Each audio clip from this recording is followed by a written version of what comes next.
À l'extérieur du phare, le kraken se déchaîne en lançant des débris vers l'équipage. Mary utilise sa rapière pour attaquer la tentacule à proximité à 2 reprises, le blessant fortement et en le faisant frétiller dans tous les sens. Garrett, toujours en injuriant copieusement la bête, fait abattre un éclair achevant un des tentacules. Equinox, complétant les insultes de Garrett avec tous les noms de toutes les espèces de calamars qu'elle connaît, en incluant également le nom de tous les plats à base de céphalopodes, s'en prend à un autre des tentacules, avec son trident en essayant de s'agripper dessus. Au milieu des quais, Stray tire 2 flèches sur le tentacule qui est en train d'amener Orval vers la bouche du kraken. La première flèche passe au-dessus, mais la seconde fait mouche, faisant ainsi lâcher le nain qui tombe sur Equinox avant de couler dans l'océan. Un tentacule restant essaie de s'en prendre à Mary, qui arrive à esquiver. De son côté, notre moine Tabaxi évite un second tentacule. Le reste de l'équipage, pour ce que je vois, semble continuer leurs attaques sur la masse immense présente au milieu du port, avec plus ou moins de succès. Au niveau du phare, de nouvelles tentacules apparaissent et s'enroulent autour, faisant trembler tout l'intérieur. Le kraken déchaîne sa tempête, la concentrant sur Garrett et Equinox, alors que la tentacule autour du phare se resserre. Mary attaque l'appendice la plus proche avec sa rapière et la découpe, faisant tomber un morceau au sol. Dans la tour, après l'arrêt des tremblements, Alyssa se met en position défensive pour prévenir toute nouvelle attaque et commence à se diriger vers la sortie. Barbe Sanglante profite de ce retrait pour sortir du feu et se jeter sur le sceptre, qui était tombé à terre. Il parvient à le ramasser, personne n'avait remarqué que le pirate l'avait fait tomber. Un tentacule supplémentaire apparaît au centre de la baie alors que celui autour du phare se resserre de plus en plus. Garrett continue son lancer d'éclairs sur le kraken, mais cela n'a pas l'air aussi efficace que précédemment. Equinox lance une javeline qui rebondit comme les shurikens précédents. Son second lancer touche un œil, mais cela ne semble pas déranger plus que ça à la bête aquatique. Stray, de son côté, continue sa pluie de flèches sur le membre plein de ventouses qui enserre la tour, puis bat en retraite vers une maison et commence à taper à la porte.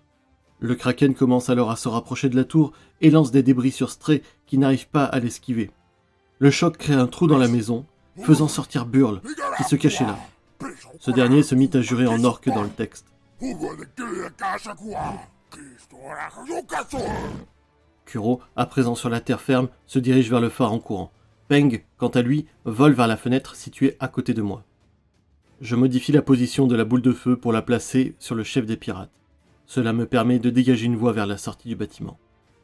Entre les attaques du kraken et ma boule de feu, nous constatons tous qu'il ne va pas falloir traîner longtemps à l'intérieur. Une fois la voie libre, Jess s'engage dans les escaliers et croise Kuro. Elle lui précise que la tour va s'effondrer et qu'il faut sortir immédiatement. Je suis projeté en avant. Je me retourne pour comprendre qu'un morceau de bateau vient de s'écraser contre le phare, créant une ouverture béante dans le mur, fragilisant d'autant plus l'édifice. Le géant des mers attaque alors Equinox, Garrett et Hartley en invoquant la foudre.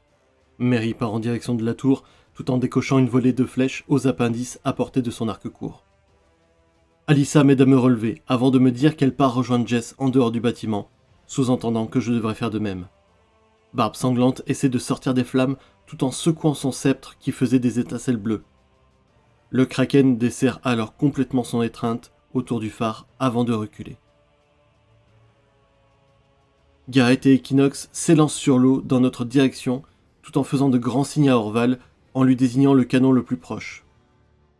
Notre prêtre du dieu salé a certainement dû encore une fois enchanter leurs pieds comme ce fut le cas dans le temple. Derrière eux, Hartley déplace un des canons du quai et l'oriente vers le kraken. Stray et Mary suivent l'exemple du groupe et prennent également la direction du phare. Ils en profitent pour partager leur carquois, Stray étant presque à sec après avoir vidé le sien sur la bête. Kuro est arrivé à l'étage. Il me regarde, voit le pirate et décide de le pousser vers le trou qui se situe à la place de la fenêtre. Pour ce faire, il est obligé de passer au travers de ma boule de feu. Comprenant ce qu'il souhaite faire, je lui prête main forte et l'aide à pousser Barbe Sanglante, tout en essayant d'arracher le sceptre des mains du pirate. Ma tentative ne permet malheureusement pas de lui prendre l'objet. Pire, en me précipitant dans la bagarre, je n'ai réussi qu'à faire tomber Barbe Sanglante et Kuro par la fenêtre. Il se dirige à présent vers les rochers en bas du phare. Heureusement, je vois Kuro ralentir sa chute, certainement grâce à son entraînement de moine. Barbe Sanglante semble sonner, mais tient toujours le sceptre dans les mains. Il a cependant lâché sa hache. Jess, qui a vu toute la scène se dérouler du pied du phare, saute par-dessus la rambarde, sort son cimeterre et lui assène un coup. Alyssa, suivant son mouvement, parvint à récupérer le sceptre des mains du capitaine pirate. Ça y est, le combat est terminé. Barbe sanglante est désarmée. Il est devant nous, au sol, mis en joue par Jess, le sceptre sécurisé par Alyssa. Derrière nous, dans la baie, le Kraken arrête son attaque sur Port Trésor. Il se dirige lentement vers la sortie pour prendre le large. Le reste de l'équipage, comprenant que la lutte est terminée et que nous avons gagné, arrive petit à petit à notre niveau. Tout le monde souffle un peu. Je profite de ce moment de relâche pour subtiliser discrètement le collier de Barbe sanglante. À part Alyssa et peut-être Jess, personne n'a pu voir sa disparition, et ça ne devrait pas attirer l'attention. Je m'éloigne légèrement du groupe qui commence à se former autour de notre prisonnier. Et comme d'habitude, dès qu'il y a des moments de relâche, les chamailleries éclatent. Kuro et Gareth demandent à Alyssa de rendre le sceptre, ce que cette dernière refuse catégoriquement. De rage face au refus de la demi-sirène, Gareth se rue sur Barbe sanglante et lui tranche la gorge sous le regard médusé de l'assistance. Cette situation est à mon avantage pour le moment, mais il va falloir rapidement trouver une solution afin de mettre en sécurité toutes ces reliques. Du coin de l'œil, je vois Jess qui me montre discrètement un pendentif avec le symbole de mon ordre. Je suis extrêmement surpris de comprendre qu'elle fait aussi partie des gardiens des écumes. Heureusement, les membres de l'équipage qui se seraient attardés sur mon visage en auraient conclu que c'était à cause de l'action de Gareth. Je me rapproche d'elle et devant l'urgence de la situation, je lui demande. Comment récupérer le sceptre ? En le prenant à cette gamine ? Il sera difficile de le retirer des mains d'Alyssa, et encore plus de l'équipage. Ils ne laisseront jamais faire ça. Mais le mieux ne serait-il pas de le détruire, non ? Je ne suis pas certain. Sait-on ce que cela ferait si on le détruisait ? Aucune idée. As-tu un moyen de contacter l'ordre pour savoir quoi faire ? Aucun de mon côté. Si tu poses la question, j'en déduis que toi non plus. Nous sommes seuls alors sur ce coup-là. Et si on proposait à Alyssa d'emmener le sceptre dans les profondeurs ? Ça pourrait marcher, mais c'est dangereux. Quel serait le plus risqué ? Créer 2 reliques ou la mettre dans un endroit inatteignable ? L'envoyer dans les profondeurs peut être un sas de sécurité pour garder cette relique. Ouais, surtout si nous n'en informons pas l'ordre et que nous la déclarons détruite. Cela attirera moins les convoitises. Nous serons les 2 seuls à savoir ce que c'est et où elle se trouve. Je pense que c'est mieux. Et toi, tu as trouvé ta relique du coup ?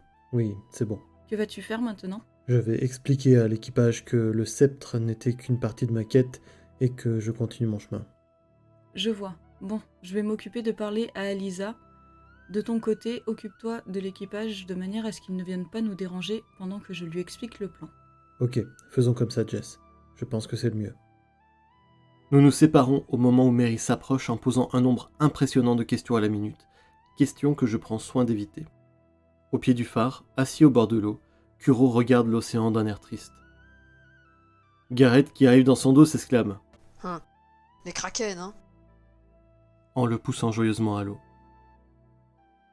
Au lieu de revenir sur le rivage, nous voyons Kuro nager rapidement vers le large, droit sur une masse sombre. Le pirate roux lui emboîte le pas en marchant sur l'eau. Il repêche un corps qui n'est autre que Clé. Il lui manque un œil, une partie du bras, mais il est vivant. Les 2 compères ramènent le blessé le plus rapidement possible sur la berge, tout en appelant Amy pour qu'elle le soigne. Cette dernière arrive en demandant ce qu'il est en train de se passer. Au vu de l'état de Clé, elle s'attelle rapidement à le soigner du mieux qu'elle peut dans ces conditions, aidée par Gareth.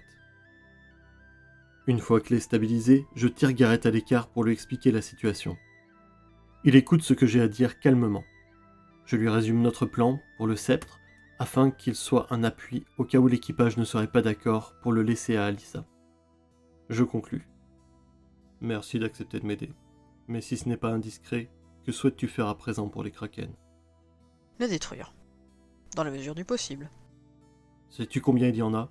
Et, pardon de poser une question si personnelle, mais pourquoi veux-tu les tuer ? Je n'en ai aucune idée, non. Mon dieu m'a juste confié de les détruire. Je vois. Je pense continuer mon chemin de mon côté une fois le sceptre mis en sécurité. Il n'était qu'une étape de ma quête visiblement. Je vais continuer de chercher ce qu'on m'a volé. Bon courage alors dans ta quête. Une chose, si on se recroise, il est possible que je ne sois pas tout à fait pareil. C'est-à-dire... Gareth me fait un clin d'œil en changeant son œil de couleur. Je comprends alors que le reflet que j'ai perçu dans la grotte n'en était pas un. Ah, je vois. Mais comment pourrais-je te reconnaître alors? Je te reconnaîtrai a priori. Toi, tu devrais pas trop changer. Effectivement, je ne vieillis pas aussi vite que les autres. Du coup, je te souhaite bon courage pour la suite. Je vais continuer mon chemin en mer. Peut-être avec l'équipage si jamais on retrouve un bateau. Je vous accompagnerai peut-être au début, mais je vous quitterai rapidement. Bon courage également, ma pensée t'accompagne. Le capitaine bouscule tout le monde et fonce vers nous. J'espère que tu as trouvé ce que tu cherchais avec tout ça.